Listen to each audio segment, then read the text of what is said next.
O Dr. Peter Stoner dedicou a sua vida ao ensino. Ele foi presidente e professor dos departamentos de matemática, astronomia, ciências em algumas universidades. Em 1969, o Dr. Stoner publicou um livro chamado A Ciência Fala. Um dos ensinamentos que aparecem nesse livro é que coincidências estão fora da ciência da probabilidade. Dando um exemplo desse princípio, o Dr. Stoner apresenta a probabilidade de 8 predições. 8 profecias se cumprirem completamente em um único homem. Ele diz que essa probabilidade é de 1 em 10 elevado à 17ª potência, ou seja, isso seria uma única chance em 100 mil trilhões de possibilidades. Estou falando de 1 seguido de 17 zeros. O Dr. Stoner ilustra essa probabilidade da seguinte maneira. Imagine que o Texas, o segundo maior estado dos Estados Unidos, fosse coberto com 100 mil trilhões de moedas. Essa quantidade de moedas cobriria todo o estado em uma altura de cerca de 70 centímetros.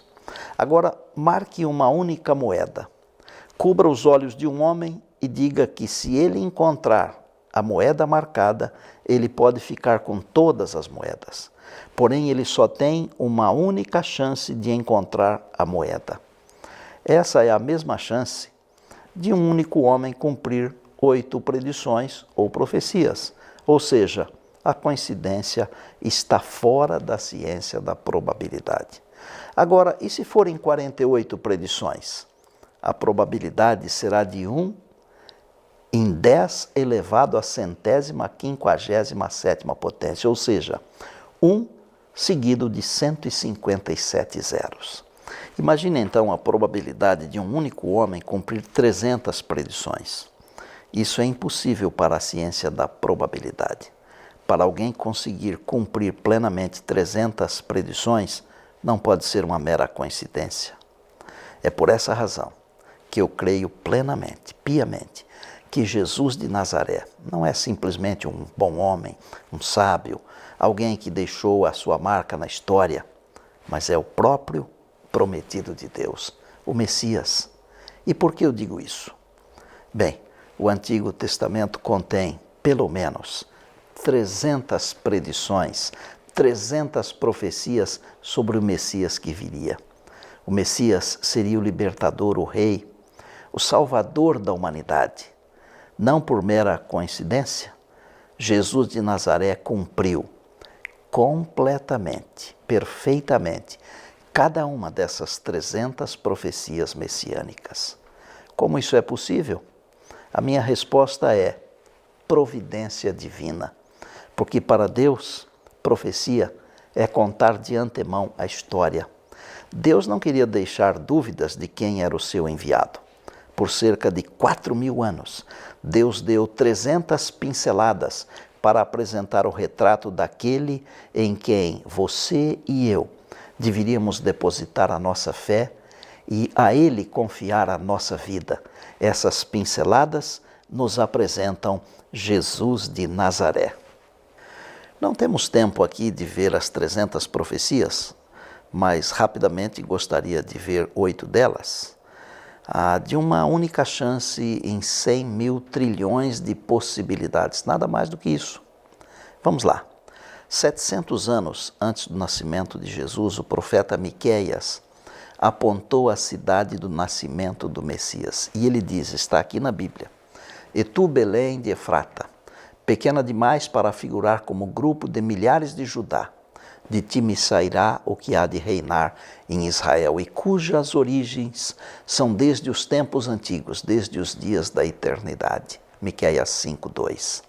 Jesus, por providência divina, nasceu em Belém. Se ele não tivesse nascido em Belém, eu não o seguiria, pois ele não seria o Messias, pois conforme a profecia, o Messias deveria nascer na cidade de Belém.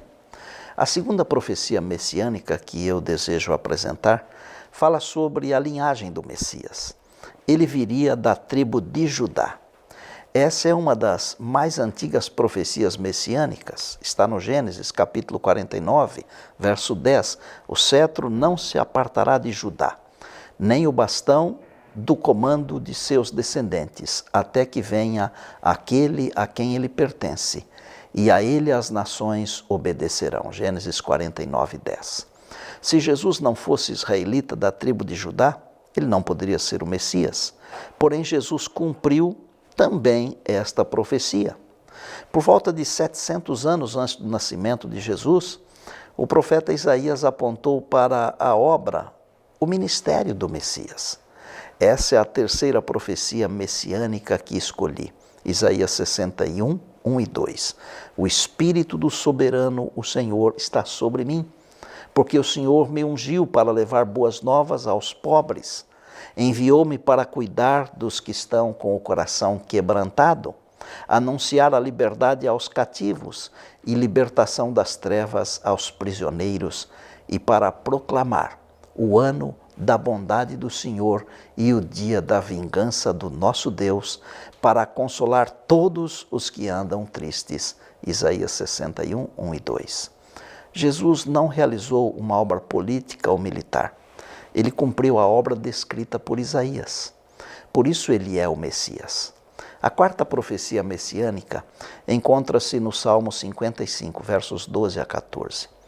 E neste texto é indicado que o Messias seria traído por um amigo íntimo. E quem não sabe que Jesus foi traído por Judas, um dos 12 discípulos do Senhor? Em Zacarias 11, versos 12 e 13, vemos a quinta profecia messiânica, onde prediz que o Messias seria vendido por 30 moedas de prata e o dinheiro usado na compra do campo do oleiro. Se você for a Mateus 27, 3 a 10, você verá que foi exatamente isso que aconteceu com Jesus. Mais uma profecia cumprida. Vamos à sexta. A sexta profecia messiânica encontra-se em Isaías 53. E sendo bem sincero, esse é um capítulo que retrata a entrega do Messias, uma descrição muito clara da paixão de Cristo. Os versos 4 a 7 de Isaías 53 apontam que o Messias seria levado como cordeiro para o matadouro. E foi exatamente isso que ocorreu com Jesus. Ele também cumpriu esta profecia. Existe um salmo totalmente voltado ao sofrimento do Messias, é o salmo de número 22. Leia com calma esse salmo e compare com a descrição dos evangelhos sobre a crucifixão de Cristo. Para destacar um aspecto do salmo 22, veja o verso 16. Cães me rodearam, um bando de homens maus me cercou, perfuraram minhas mãos e meus pés. Salmo 22, 16. Quem não sabe que Jesus teve os seus pés e mãos perfurados por cravos? Essa é a sétima profecia messiânica cumprida por Jesus. A oitava e última profecia messiânica que eu desejo destacar tem a ver com a predição de que o Messias passaria pela morte e voltaria a viver. Essa verdade é apresentada no Salmo 16:10, no Salmo 49:15, Oséias 6:2. O cristianismo proclama que Cristo ressuscitou dentre os mortos, cumprindo assim tal profecia.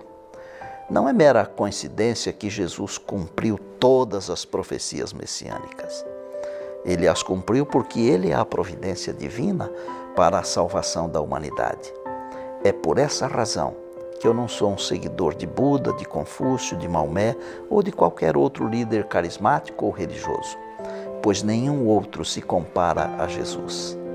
Eu já encontrei razões suficientes para entregar a minha vida a Cristo Jesus. Eu não tenho dúvidas de que Ele é o enviado de Deus. E você?